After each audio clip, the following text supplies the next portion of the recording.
8장 1절. 이어서 예수가 말했다.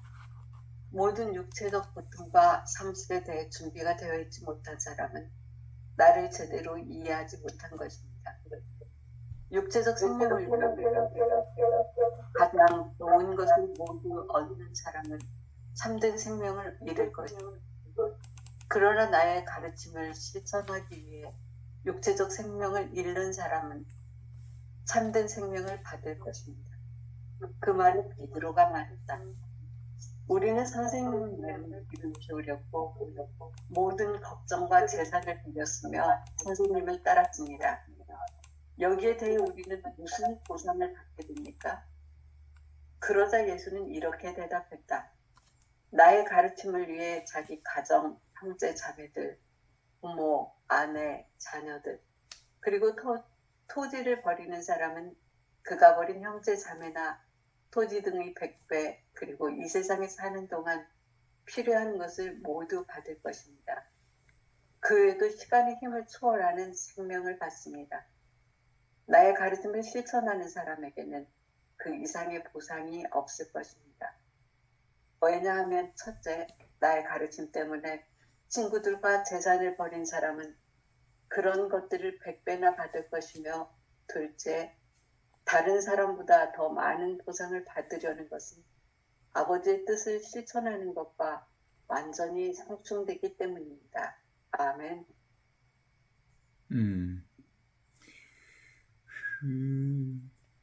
오늘 톨스토이 복음서 8장 1절에 나타나는 것은 고통에 대한 문제, 이런 것들 좀 얘기하고 있어요.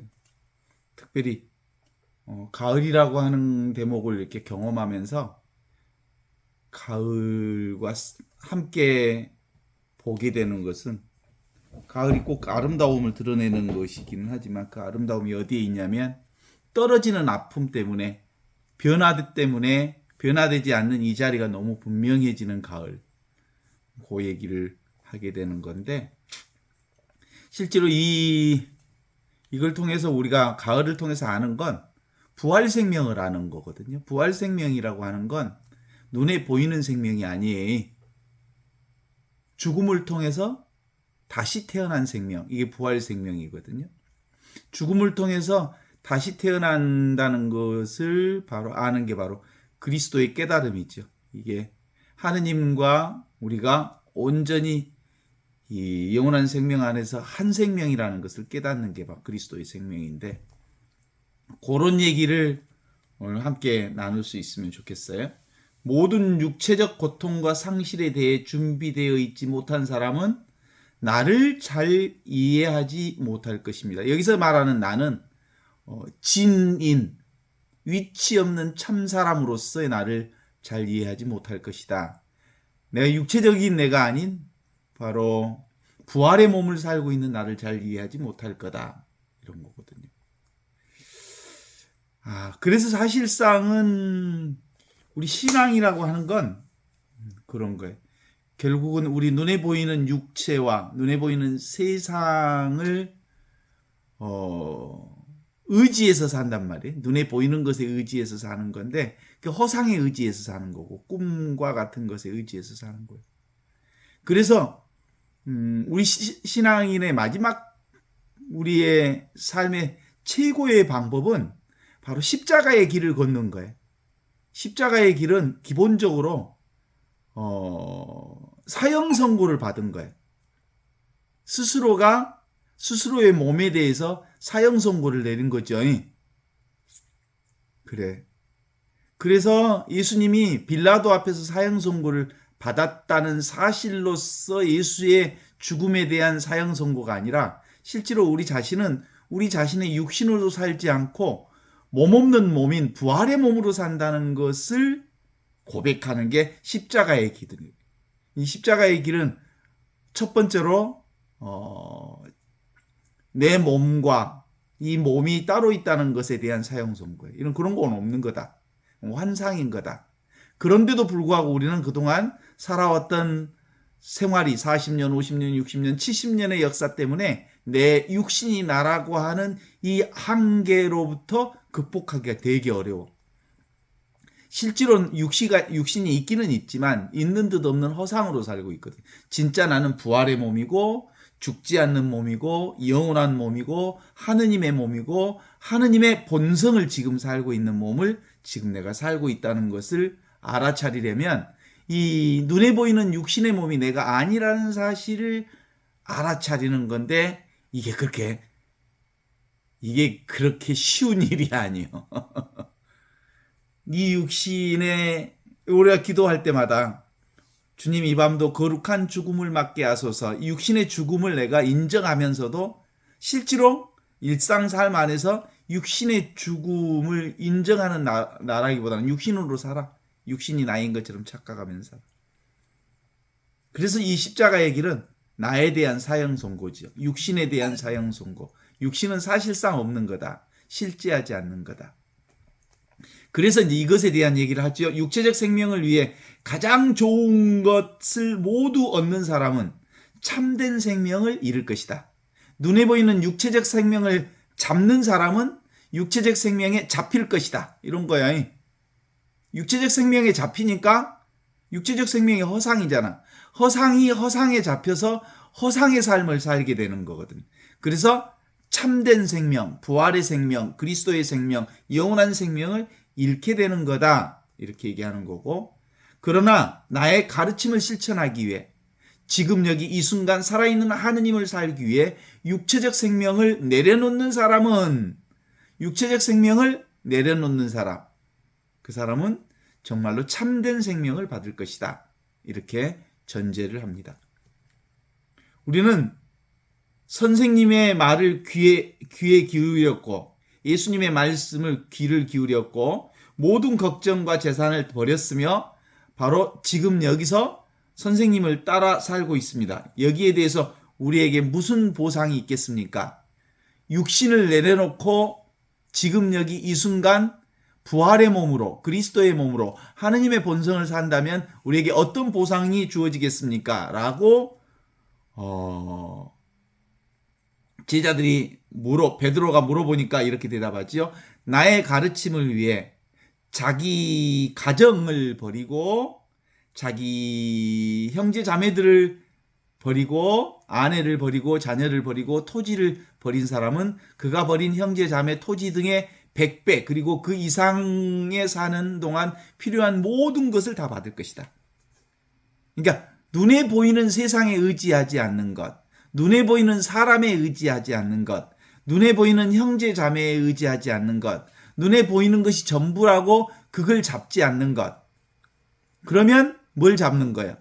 아무것도 잡지 않으니까 영원한 생명을 잡는 거지. 어때? 동의하십니까? 아무것도 잡지 않는가? 어떤 것에도 의지하지 않기에 우리는 온전히 하느님의 사람으로 영원한 생명을 얻어서 100배, 200배의 삶을 받을 것이고 사는 동안 아무런 부족함 없는 지금 여기 이 순간을 살게 될 거다. 지금 여기 궁극적 진리인 이 순간은 실제로 완전한 이것, 온전한 이것, 부족함이 없는 영원한 생명, 그걸 살게 될 거다. 이렇게 얘기해. 그 이외에도 시간의 힘을 초월하는 생명을 받는다. 시간의 힘이 뭐예요? 시공간을 초월한 영원한 생명을 받게 된다. 영원한 생명이 지금 있고 여기 있고 이 순간에 있는데 지금 여기 이 순간이라고 하니까 시간이 지금 있고 여기가 아니요. 시공간을 초월한 장소가 지금 여기야. 시공간을 초월한 궁극적 자리가 지금 여기라고 아시죠? 그래서 이 나의 가르침을 실천하는 사람에게는 그 이상의 보상은 없을 거다. 이보다 더 최상선은 없는 거예요. 이보다 더 아름다울 수도 없고 이보다 더 좋을 수 없는 최상의 선을 살게 될 거다. 왜냐하면 첫째, 나의 가르침 때문에 친구와 재산을 버린 사람은 그것들을 100배나 받을 것이다. 여기서 100배라고 하는 것이 무슨 숫자적 개념이 아닌 거예요. 우리 인간으로는 상상할 수도 없을 만한 온전한 축복과 은혜와 은총을 살게 되는 거다. 삶 자체가 은총이지. 그러나 둘째로 다른 사람보다 더 많은 보상을 받으려는 것은 아버지의 뜻에 합당치 않다. 이렇게 얘기합니다. 이건 실제로 누구보다 더 많은 충만한 은혜를 사는 게 아니고 모두가 다 사는 사람인데 모든 사람들이 다 이걸 잊어버렸어, 잃어버렸어. 잃어버렸지. 잊어버렸지. 그러니까 잃어버리지 않았는데 실제로 그들 까맣게 잊고 있으니까 내가 참으로 온전한 이 축복을, 은혜를, 하느님의 사랑을 살고 있다는 것을 알지 못한다라는 얘기를 하는 거죠. 그러니까 예수님의 말씀을 통해서 진정한 우리의 생명이 뭐예요? 부활 생명을 얘기하는 거예요. 나를 따르는 사람들은 자기 자신을 버리고 제 십자가를 지고 나를 따라야 한다. 나를 위해 제 목숨을 버리는 사람은 살 것이요, 자기 목숨을 살리려는 사람은 영원히 죽을 거다. 그러니까 이 영원한 생명을 산다는 것은 지금 눈앞에 있는 이 육체적 생명이 아닌 부활의 생명, 영원한 생명, 원래 나의 모습을 살아야 한다. 위치 없는 참 사람으로서의 지금 이 순간을 사는 사람은 바로 하느님의 본성인, 나의 본성인 온전한 생명을 살게 된다라는 것을 우리가 함께 묵상할 수 있도록 예수님께서 우리에게 이런 말씀을 주신 거죠. 그러니까 예수께서 우리의 모든 고통과 상실 준비 없이 맞닥뜨리는 사람은 결국 예수님의 길을 온전히 이해할 수 없다. 이는 곧 십자가의 길을 이해하지 못한 사람이기 때문에 예수님의 진리를 온전히 체험하지 못할 뿐만 아니라 지금 이 순간 함께 살아계신, 지금 여기 살아계신 예수님을 이해하지도 못한다. 예수님이 2000년 전 그 누구인 줄 알지만 그게 아니고 실제로 예수님의 본성은 지금 있는 본성, 여기 있는 본성, 이 순간에 있는 그 본성을 지금 내가 사는 본성, 여기서 내가 그 사는 본성. 그러니까 예수 생명과 내 생명은 완벽하게 똑같고 하느님의 생명과 내 생명이 완벽하게 똑같은 그 생명을 사는 거거든요. 예수의 십자가는 단순히 고통과 고난을 의미하는 게 아니거든요. 그 예수의 십자가는 우리에게 생명의 본성을 의미해 주는 거예요. 육체적 생명이 아니라 무슨 생명이다? 눈앞에 있는 이 부활의 생명, 보이지 않는 생명. 부활의 생명이라는 것은 볼 수 없는 몸이 진짜 몸이다 라는 게 부활의 몸이에요. 안 보이는 몸이 진짜 몸이다 라는 거거든요. 안 보이는 몸으로 살고 있다 이런 거거든. 그런데 육체적 생명을 붙잡고자 하는 세상의 욕망과 모든 상실과 고통을 담대히 맞이하는 영적 생명의 차이가 바로 여기에 있는 거거든요. 육체적 생명은 순간적이고 임시적이고 일시적이어서 대단히 덧없는 꿈과 같은 생명이지만 예수님께서 말씀하시는 이 부활 생명, 참된 생명, 위치 없는 참 사람으로서의 하느님의 생명은 영원히 변함없는 하느님의 뜻을 실천하는 사람들을 통해서 드러나는 생명. 생각만 딱 내려놓으면 이 하느님의 생명의 진상이 짠 하고 드러나는 생명. 구름이 쫙 그치면 푸른 하늘이 그대로 있는 것과 같이. 그런데 구름이 있는 채로 푸른 하늘이 있는 것과 같은 그 생명이 얘기하는 거예요. 우리는 구름이 딱 짙게 깔려 있으면 하늘이 없다, 이렇게 구름만 있다라고 생각하지만 실제로는 구름이 있는 채로 하늘을 사는 거죠. 우리는 육체적 생명을 넘어서 그리스도의 생명을 추구해야 된다고 말하는 것입니다. 이는 곧 지금 여기 이 순간에 하느님의 뜻을 실천하면서 살아가는 것, 그걸 의미하고 있죠. 예수님께서는 우리에게 욕심을 버리고 육체적 생명을 초월해서 영원한 생명인 부활 생명, 몸이 없는 몸으로 살도록 영원한 생명의 길을 열어주신 것입니다. 이 길은 너무 쉬운 길이에요. 그런데 생각으로 따라가면 너무 어려운 길이에요. 생각으로는 불가사의해. 도무지 생각으로는 잡을 수도 없고 이해할 수도 없고 경험할 수도 없지만 생각만 딱 내려놓으면 완벽하게 이 생명으로 살고 있어. 베드로가 예수님께 묻습니다. 많은 사람들도 우리가 이렇게 묻죠. 주님, 우리는 당신의 가르침을 따르기 위해서 모든 것을 버렸습니다. 모든 것을 버리고 당신을 따라 나섰습니다. 그러면 무엇을 얻을 수 있겠습니까? 이런 베드로의 질문 속에 우리의 깊은 인간적 질문이 담겨져 있죠. 우리는 예수님의 가르침을 따르기 위해 무언가 포기할 때 그것에 대한 보상이 있을까 하는 의문을 가지게 합니다. 그리고 예수님께서는 이 질문에 대해서 나의 가르침을 위해 가족, 재산, 삶의 터전을 벌인 사람은 100배의 보상을 받을 거라고 말씀하시면서 이 보상은 단순히 세상적인 부나 명예가 결코 아니다. 그것은 바로 하느님 뜻 안에서 얻게 되는 부활 생명, 영원한 생명, 그리스도의 생명, 하느님의 생명을 얻게 된다는 말씀이죠.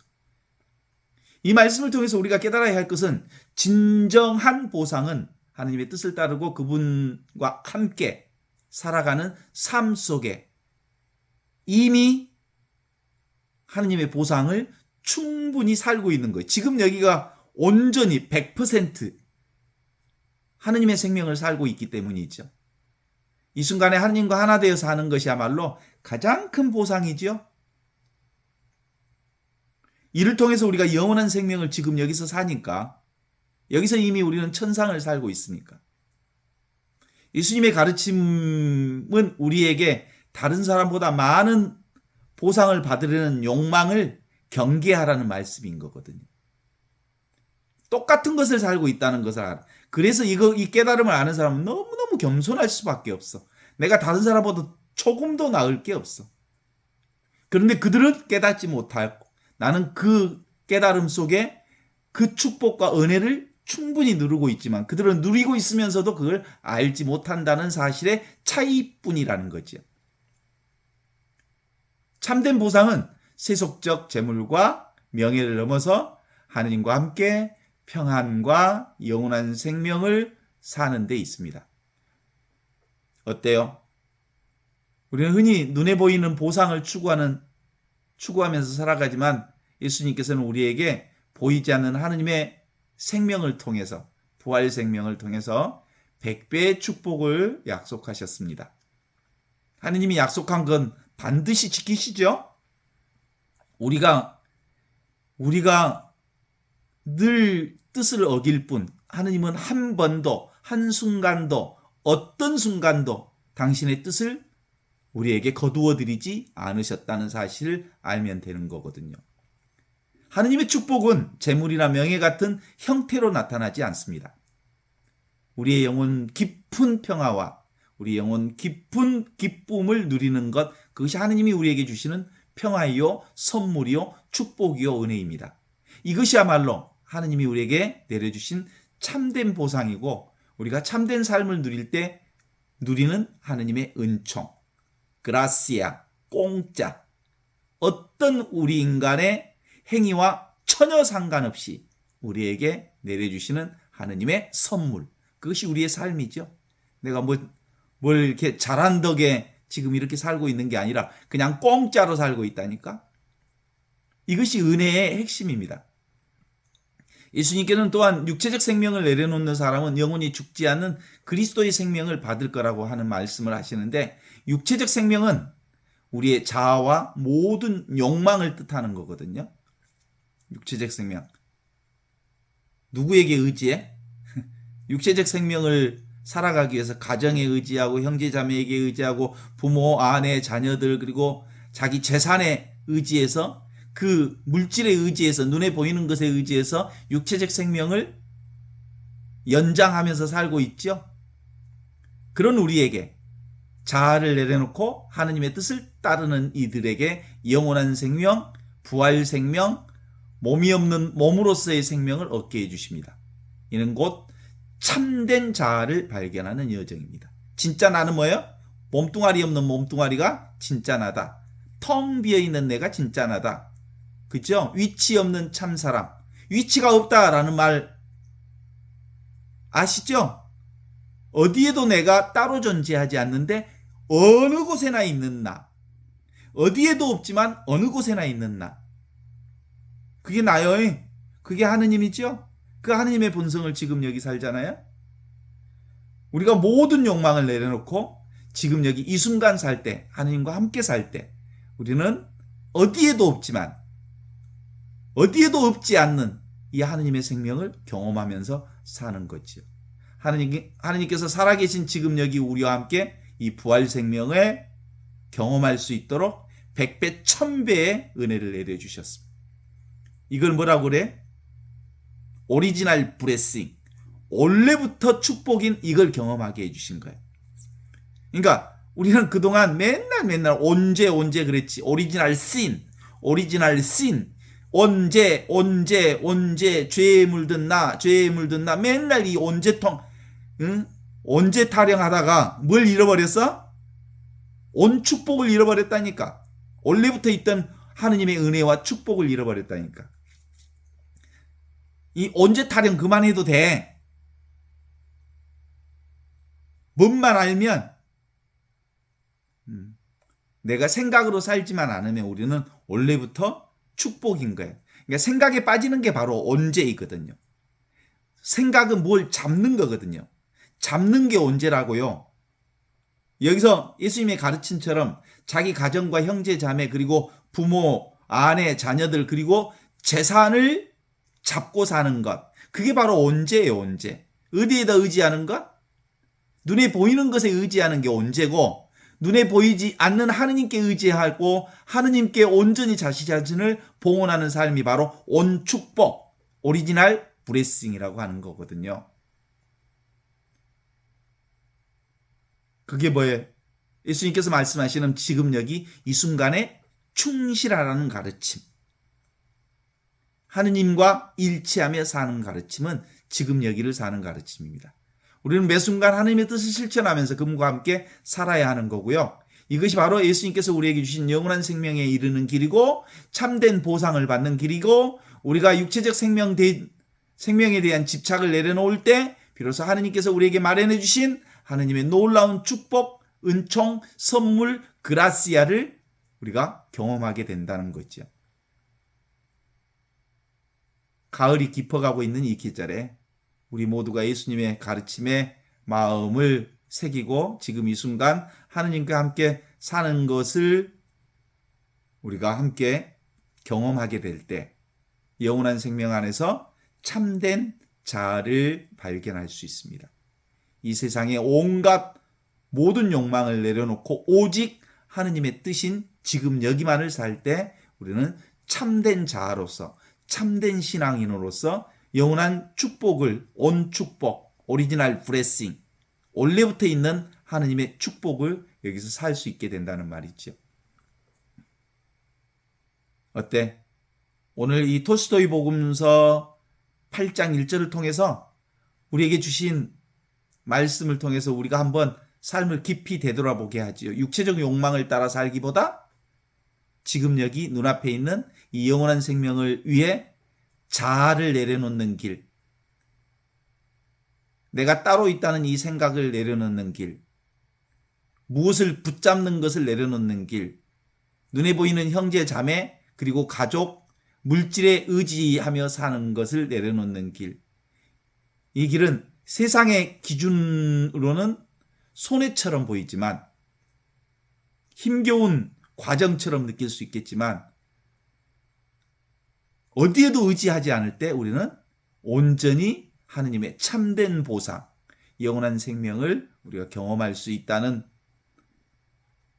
주님께서 우리에게 약속해 주신 이 약속은 그 어떤 것과도 비교할 수 없는 기쁨과 평화의 온천이 되게 되어 있죠. 믿습니까? 예수님은 우리가 하느님의 뜻을 실천하는 순간, 지금 여기를 사는 순간 하느님께서 살아계신 지금 이곳에서 영원한 생명이 우리 안에서 이미 이루어져 있다는 것을 가르쳐 주십니다. 그러나 아직 옛날 습관이 우리에게 남아 있어서 나의 육신, 내 에고, 내 자아로 사는 것처럼 하는 이 습이 아직 지워지지 않았을 뿐 우리는 이미 하느님의 온 축복, 오리지널 블레싱을 살고 있다는 걸 깨달아 하는 거잖아요. 그렇죠? 이거 우리에게 약속해 주셨어. 그래서 모두가 예수님을 본받아 육체적인 생명에 대한 집착 내려놓고 오직 하느님의 뜻에 순종하면서 살기로 합시다. 하느님의 뜻에 순종한다는 게 뭐예요? 지금 여기를 사는 거거든요. 왜냐하면 눈앞에 이게 궁극적인 진리니까. 여기 안에 다 이건 시간과 공간을 초월하는 장소가 지금 여기란 게 시공을 초월하는 장소. 이 길이야말로 예수님께서 걸어가신 십자가의 길이면서 동시에 우리를 영원한 생명으로 이끌어주는 길이죠. 이 길을 통해서 하느님의 사랑을 세상에 전하는 도구가 될 수 있습니다. 어땠습니까? 하느님께서 지금 이 순간 우리와 함께 우리를 인도하고 계심을 믿습니까? 이게 임마누엘 하느님이에요. 지금 여기 우리와 함께 지금 여기를 살아가시는 하느님. 그분의 뜻을 실천하는 삶이라는 게 영원한 생명에 대한 자기 믿음이거든요. 이 믿음이라는 건 근본적으로 생각만 내려놓으면, 따로 찾지 않으면, 무언가를 구하지 않으면, 어디에도 의지하지 않으면 우리는 온전히 하느님의 품 속에 있다. 하느님의 사랑 속에 있다. 하느님의 은총 속에 있다. 하느님의 큰 축복, 오리지널 블레싱, 원래부터 있던 그 축복을 지금 여기서 사는 거다라는 말씀을 드리는 거거든요. 세상의 눈으로 보면 손해보는 것 같지? 그렇죠? 원래 자식에 대한 집착이 없기 때문에 자식과 온전한 사랑이 가능해져. 남편에 대한 집착이 없어지면 남편과 진정으로 사랑할 수 있게 돼. 그죠?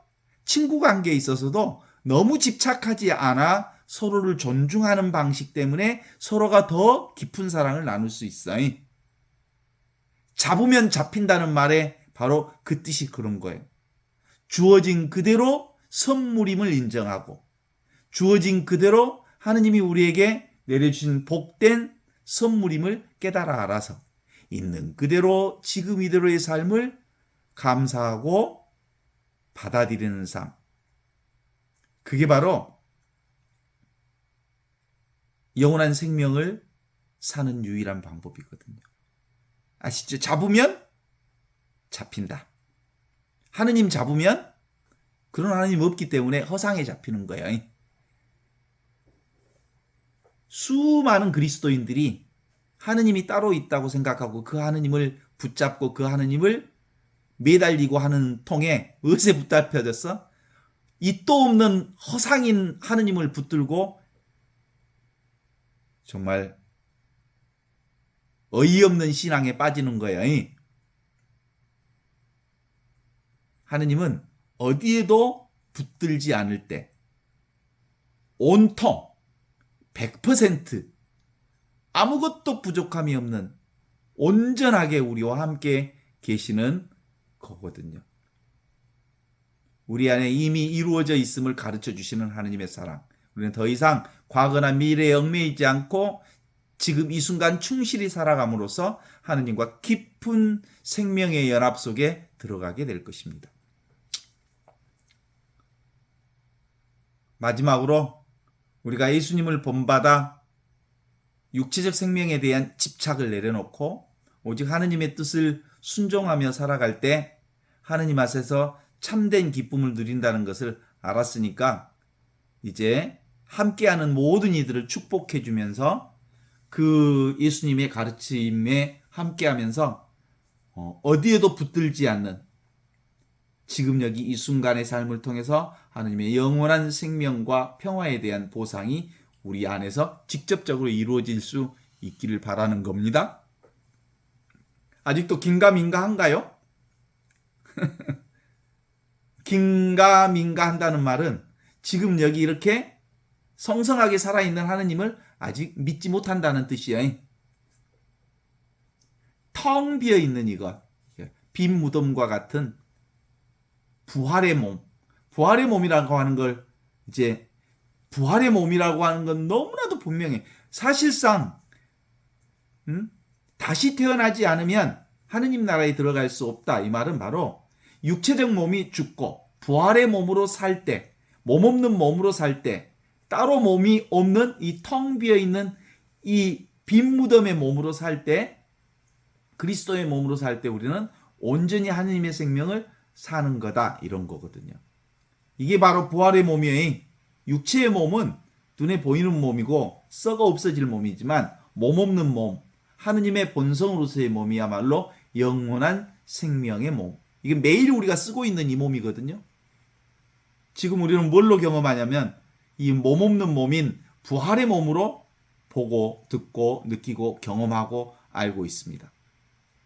어제 저녁 꿈도 없는 잠을 잤을 때도 그것을 누가 알아? 이 부활의 몸이 알아. 여러분이 지금 여기 있는 줄 아는 것. 뭐가 알아? 내가 알죠. 이 내가 바로 그 몸이죠. 부활의 몸, 몸 없는 몸. 위치 없는 참사랑, 진짜 나의 몸이 지금 새가 우는 것을 듣고 소리를 듣고 모양을 보고 냄새를 맡고 맛을 보고 생각을 이뤄내는 이 모든 일이 텅 비어있는 자리에서 알아차리는 것들이잖아요. 모든 변화는 없는 데서 그 변화를 경험해. 가을은 왜 경험돼요? 없는 이것이 변화, 운동하는 것을 경험하는 것. 만일 아무것도 없는 이것이 없다면, 이것이 자각하지 않는다면 실제로 가을을 경험할 수가 없어. 이 자명한 진실, 이게 바로 하느님의 본성을 사는 진실입니다. 이건 얻을 수 있는 게 아니에요. 이게 몸이 없는 건데 어떻게 얻을 수 있어요? 그래서 생각 이전의 것, 느낌 이전의 것, 마음 이전의 것. 그래서 이 공부는 취미생활로 하는 게 아니라 인생 전체가 다 이 공부요. 이 살아있음에 대한 경험을 공부하는 거죠. 이건 취미생활로 하는 공부가 아니에요, 사실은. 삶 전체가 이거니까. 그래서 그리스도 교회를 계시종교라고 해요. 계시종교라고 하는 건 지금 여기서 자기가 자기 자신을 드러낸다는 점에 있어서 계시종교라고 해요. 계시의 계자가 뭐예요? 열릴 계자.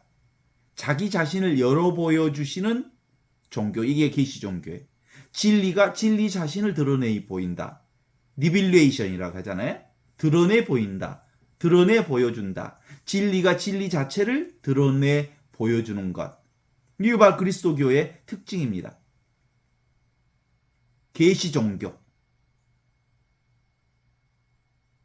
우리가 이온성, 주객 이온성이 탁 내려지면 바로 비이온성의 진리가 형성되는 게 나도 없고 주체인 나도 없고 객체인 목적어도 따로 없는 거예요. 그러니까 뭔만 있는 거예요. 묘한 쓰임만 있는 거예요. 움직임만 있는 거거든요. 그러니까 기본적으로 뭐예요? 분별심이 사라지면 분별심 그대로 분별심이 구름이거든. 구름 그대로 하늘이야. 생각이 구름이거든요. 생각이 푸른 하늘을 가리우고 있는 것처럼 보이지만 이 생각이라고 하는 구름이 사실 하늘에 있어. 그래서 생각이라는 것까지를 포함해서 푸른 하늘을 얘기하는 거거든요. 어때요? 생각망상으로 가려진 구름으로 가려진 하늘 위에 푸른 하늘이 있을까 없을까? 언제나 있지. 자기 자신은 늘 있지. 하느님은 늘 있지. 생각 너머에 있지. 느낌 너머에 있지. 그죠? 감정 너머에 늘 있는 거예요. 생각과 감정과 느낌은 이렇게 순간순간 이렇게 변화되는 구름처럼 예. 구름 봐봐요. 순간순간 변화되잖아요. 그런데 그게 다 하늘에 있잖아요. 생각과 감정과 느낌은 우리 안에서 순간순간 변화되잖아요. 그런데도 불구하고 하늘이 있는 것처럼 나의 생각과 느낌과 변화를 넘어서 나의 본성, 하느님의 본성, 몸 없는 몸, 부활의 몸, 그리스도의 몸은 늘 우리와 함께 있다는 사실을 알게 해주시는 이 지혜. 이건 인간의 노력으로는 안 되지만 지극정성을 다하면 이게 보여. 하늘이 보여. 정말 나를 찾고 싶고 나를 만나고 싶고 하늘을 보고 싶고 하늘을 만나고 싶으면 하늘은 스스로 돕는 자를 돕는다고 하였듯이 어느 날 갑자기 먹구름 사이에 햇빛이 짠하고 내리쬐면서 먹구름과 먹구름 사이에 푸른 하늘이 있고 태양이 빛이 비친다는 사실을 깨달아 아는 거거든. 그동안 우리가 생각 속에 살았어. 분별하면서 살았어. 눈에 보이는 것을 가지고 살고 있었어. 구름 갖고 살았어. 구름놀이 하면서 살았어. 꿈놀이 하면서 살았어. 그러다가 어느 순간 탁, 아하! 이 꿈 너머에 푸른 하늘이 있구나라는 걸 알아차린 거야. 이게 깨달음이에요. 이게 나예요. 진짜 나를 그때 보게 된 거예요. 하늘의 본성을, 나의 본성을 드디어 내가 알게 된 거지. 그래서 언제 그게 확연하게 드러나냐면, 아, 나뿐이구나. 내가 있었기에 그렇구나. 개인의 생각과 개인의 몸이 따로 있다는 이 생각이 내려놓으면서 전체가 다 하느님의 은총과 사랑이구나는 걸 알게 되는. 이게 이제 제가 한번 가톨릭 교회 14처에 대한 얘기가 너무나도 소중하다는 것을 다시 한번 확인할 수 있어요. 성당에 딱 들어가면 왼쪽 오른쪽에 14처 그림이 딱 있으면 14처 기도를 하게 돼 있거든요. 첫 번째 1처 예수님께서 사형 선고 받으심을 묵상합시다 그래. 그게 바로 나의 몸이라고 하는 것은 사실상 없다는 것을 선언하는 거예요. 이게 사형 선고 받는 거예요. 두 번째 십자가 지심을 묵상합시다. 그럼에도 불구하고 우리가 육체가 있다는 이 무거운 과거의 업습을 지고 갈 수밖에 없어요. 이게 십자가 짐을 묵상한 거예요. 그러다가 기력이 떨어지심을 묵상합시다. 이게 3처거든. 우리가 이 육신 때문에 힘들어. 이 육신 때문에 너무 힘들어서 넘어지는 때가 많아. 기력이 빠져. 이 육신의 기력이 빠지는 게 이제 공부하는 과정이에요. 진짜 나를 만나는 과정은 이 육신의 힘이 빠져야 돼. 아파봐야 돼. 그리고 몸이 힘들어 봐야 돼. 그리고 세상이 꼬여 봐야 돼. 내 마음대로 안 된다는 사실을 알아봐야 돼. 저의 개인 역사를 보면 제가 진짜 생각하는 대로 사제생활이 신부생활이 너무너무 잘 풀렸거든요. 생각만 하면 모든 것이 다 이루어졌어. 너무너무 잘 나갔어. 잘 나갔다는 얘기는 뭘 잘했다는 성과를 이루었다기보다는 생각하고 싶은 대로 모든 일이 다 이루어지는 그런 과정들을 한 20년을 잘 경험했어요. 이렇게 되는구나. 신부에게 가는 길은 거칠 게 없구나. 정말 그러는 순간 어느 순간에 태클이 들어오기 시작했어. 안 되는데? 이성적으로는 도무지 이해가 안 가는 사건들이 여기서 터지고 저기서 터지고 맞고 가르고 막 그러더라고. 그러면서 이제 거기다가 육체적인 한계까지 들이치면서 그죠? 그때 누가 불러줘? 힘들 때 사람들이 부르는 목소리. 엄마 힘들어 죽겠어요. 육신의 어머니가 생각나는 거예요. 이게 바로 성모님을 만나심을 묵상합시다. 나의 육체적인 내가 의지했던 어머니 그 성모님을 만난다는 건 이제 알겠어. 길을 가다가 성모님을 만났다는 게 성모님을 만난 게 아니라 인간적인 어머니, 내가 의지했던 어머니, 내가 의지했던 가정, 내가 의지했던 형제자매, 내가 의지했던 아내와 자녀들, 그리고 나의 물질들, 그 의지처가 생각나는 거예요. 이게 성모님을 만나는 일이. 그러다가 5처로 넘어가면 키레네스 사람 시몬을 만나는 과정을 겪게 되거든. 이 키레네스 사람 시몬은 나도 모르게 그 어려움을 도와주는 사람이 생겨. 우리 인생사 참 힘들고 어려울 때 나를 도와주는 사람들이 생기죠. 십자가를 대신 져주는 사람. 이게 키레네스 사람 시몬을 만나는 거예요. 그 다음에 6처가 베로니카가 수건으로 예수님의 얼굴을 닦는 모습이 나와. 그게 바로 사람과 사람 사이의 어려움을 공감하는 공감대가 이루어지는 과정도 겪어. 그 다음에 7번째가 또 넘어져.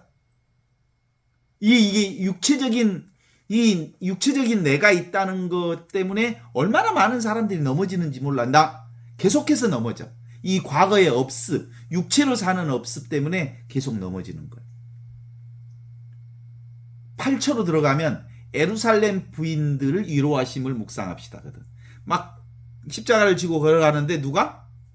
예루살렘 부인들이 울고 불고 하면서 따라 나서 예수님이 뭐라고 하냐면 나를 위해 울지 말고 너희와 너희 자녀들을 위하여 울어라. 너희 자녀들도 나처럼 이 육신에 의지하고 내 몸에 의지하고 그리고 형제 자매에게 의지하고 가정에게 의지하고 그리고 재물에 의지하고 명성에 의지하고 인정받음에 의지하는 그것 내려놓도록 함께 울어라. 내가 이것 때문에 의지처 때문에 이렇게 힘들다. 내가 쥐고 있는 것 때문에 이 쥐는 것을 내려놓는다는 게 이렇게 어렵다는 게 내가 깨달은 바다. 이런 거예요. 잡으면 잡힌 거예요.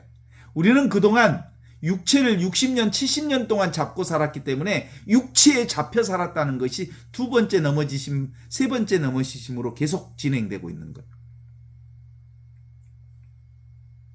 세 번째 넘어지시고 10처로 들어가면 옷벗김을 당해.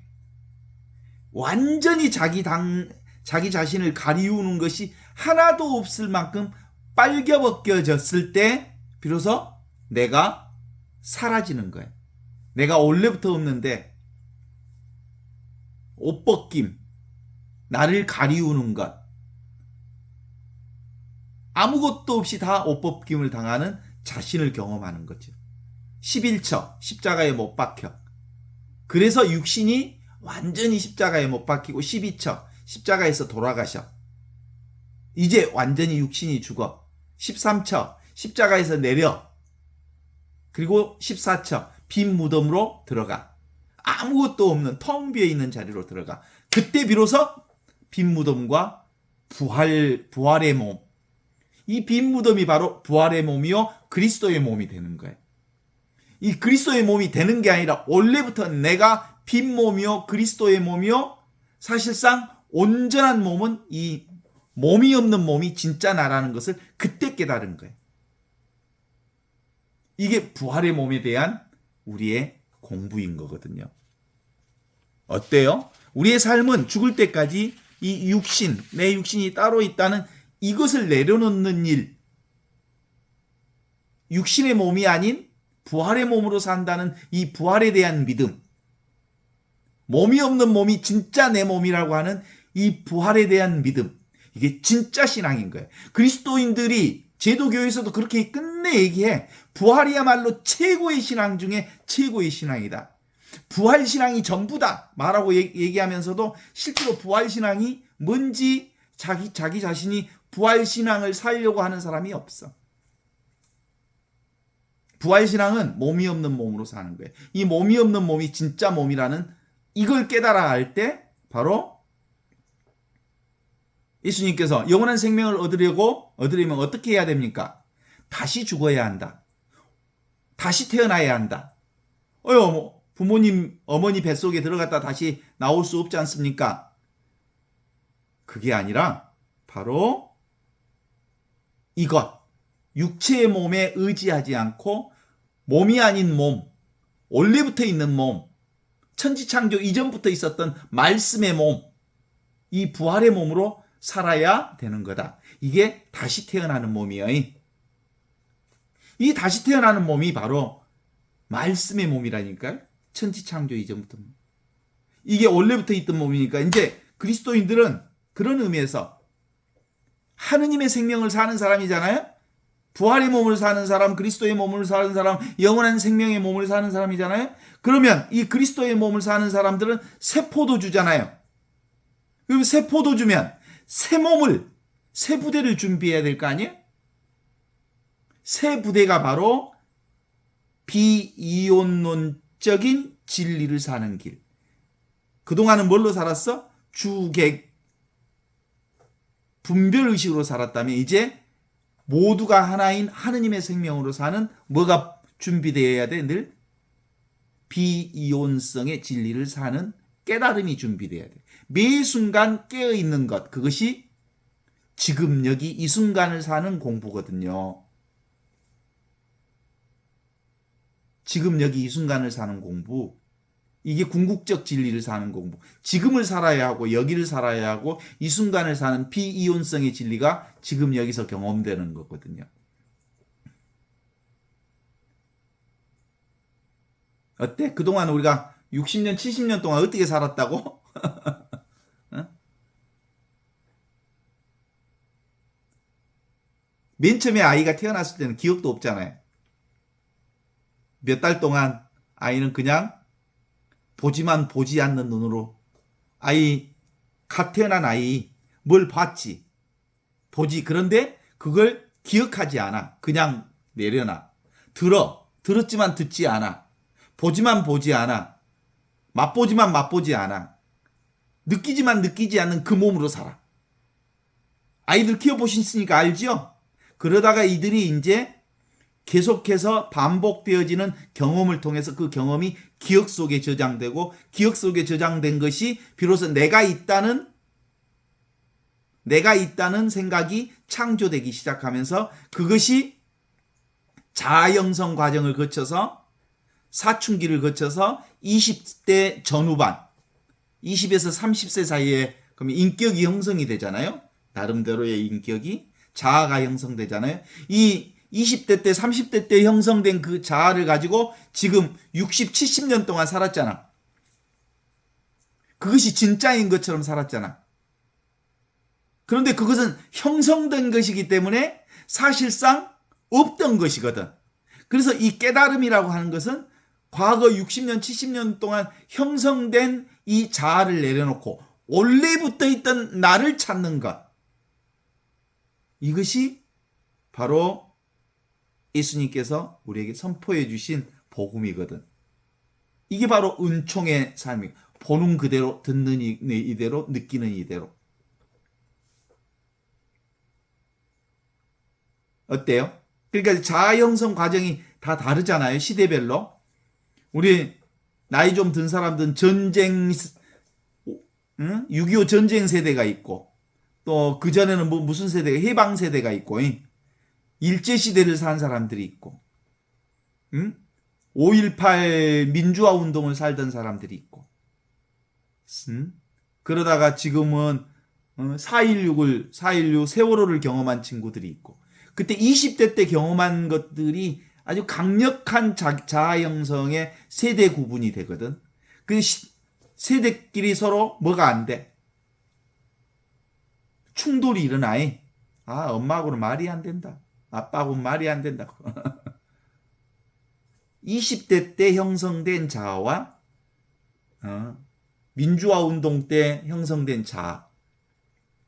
그것들이 충돌하는 거예요. 그리고 그것이 진짜 자기인 줄 안다고.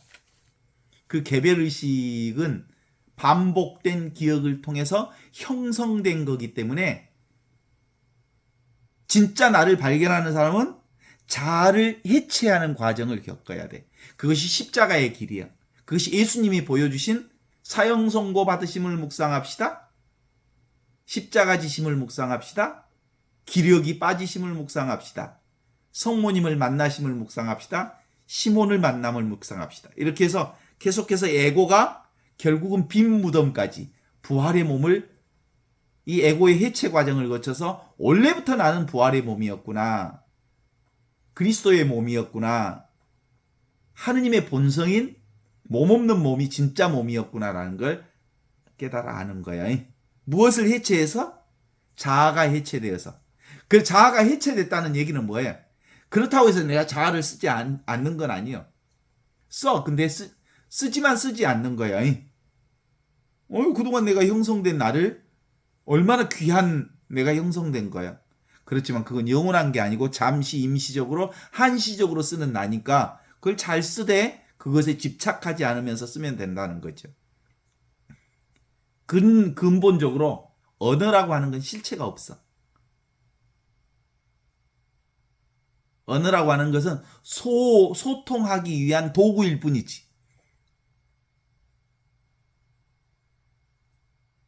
그래서 언어를 내려놓는데 우리가 보통 얼마나 걸릴까?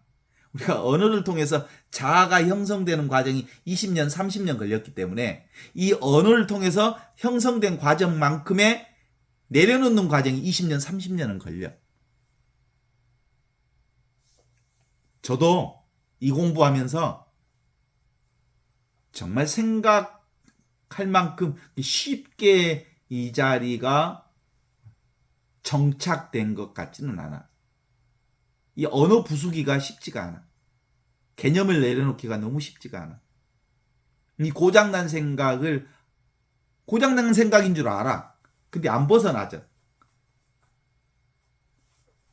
그래서 기본적으로 이거 깨달아 알면 주체도 없고 객체도 없어. 그냥 인연 따라 생기고 인연 따라 사라지는 거예요.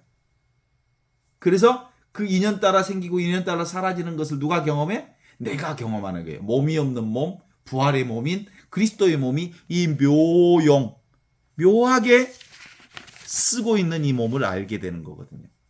자, 우리의 몸이 무슨 몸? 부활의 몸을 사는 사람이 그리스도인들이라고 말할 수 있는 거예요. 이게 어머니 속에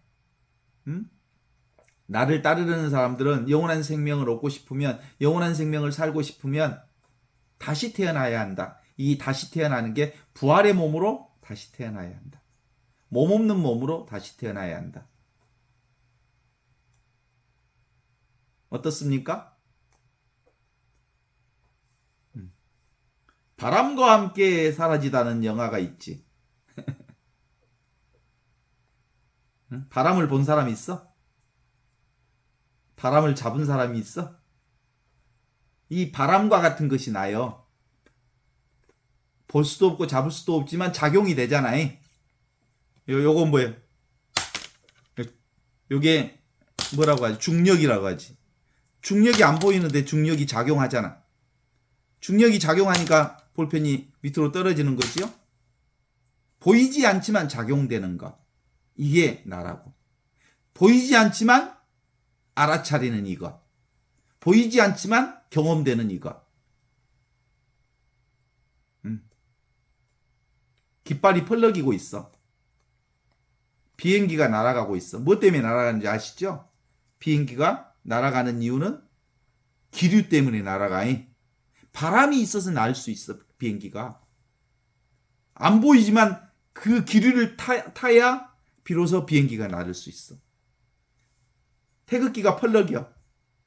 안 보이지만 그 바람이 부니까 태극기가 흔들려. 안 보이는 것이 작용한다고. 그게 우리가 정말 묘하게 아는 이 경험들의 핵심이거든요.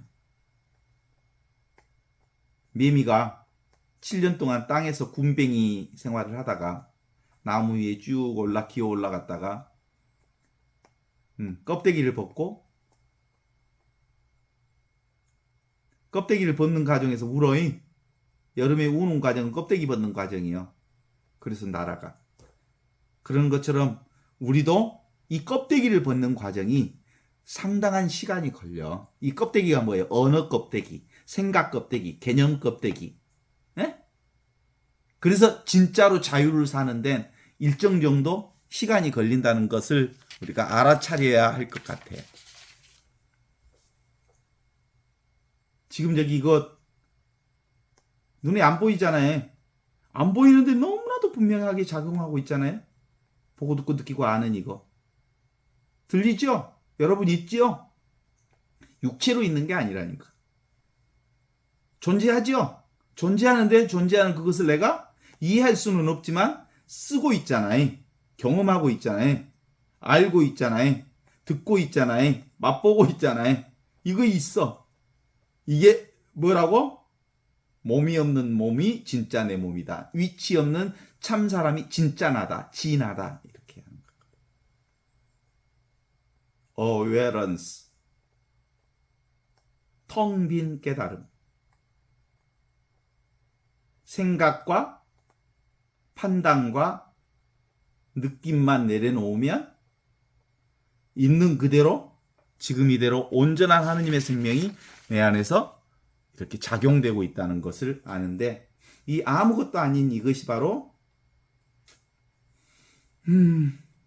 영원한 생명, 나의 가르침, 지금 여기 이 순간에 이 영원한 생명을 위해 자기 가정과 형제와 자매와 부모와 아내와 자녀들 그리고 자기 재산을 버리는 사람은 그가 버린 형제 자매 토지 등의 100배 그리고 그 이상의 모든 필요한 것들을 다 받을 것이다.